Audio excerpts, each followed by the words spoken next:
பிரதீப் ரங்கநாதனுடைய நடிப்பில் டிராகன் திரைப்படம் சமீபத்தில் தியேட்டர்ஸில் வெளியாகி நல்ல வரவேற்பை பெற்று வந்துட்டு இருக்கு. லவ் டுடே வெற்றிக்கு பிறகு பிரதீப் மீண்டும் ஏஜிஎஸ் தயாரிப்பு நிறுவனத்தோட இந்த திரைப்படத்தில் கைகோர்த்திருக்காரு. இந்த படத்தை ஓமை கடவுளை திரைப்படத்தின் மூலமாக கவனம் ஈர்த்த அஸ்வத் மாரிமுத்து இயக்கியிருந்தார். அனுபமா, கைது லோஹர், மிஷ்கின், கௌதம் வாசுதேவ் மேனன் ஆகியோரும் இந்த படத்தின் முக்கிய கதாபாத்திரங்களை நடிச்சிருக்காங்க. இதுவரைக்கும் இந்த படம் 100 கோடி ரூபாய்க்கும் மேலே வசூலை ஈட்டி இருக்கிறதா படக்குழு அதிகாரப்பூர்வமாக அறிவிச்சிருக்காங்க. இந்த டிராகன் திரைப்படம் 10 நாட்களில் 100 கோடி ரூபாய்க்கும் அதிகமான வசூலை ஈட்டி இருக்கிறதா அஃபிஷியலாக அவங்களே போஸ்டர் வெளியிட்டு அறிவிச்சிருக்காங்க. ஸோ டிராகன் திரைப்படம் அஸ்வத் மாரிமுத்துவுக்கு மட்டும் இல்லாமல் மொத்த படக்குழுவினருக்கே ஒரு மிகப்பெரிய வெற்றியும் நம்பிக்கையும் கொடுத்துருக்கு.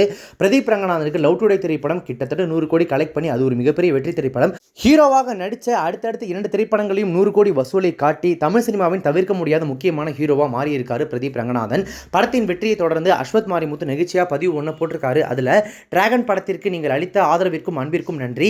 இந்த டிராகன் திரைப்படம் ரிலீஸ் ஆகிறதுக்கு முன்னாடி ஒரு சிலர் என்னுடைய நம்பிக்கையையும் செல்ஃப் கான்ஃபிடன்ஸையும் உடைக்க நினச்சாங்க.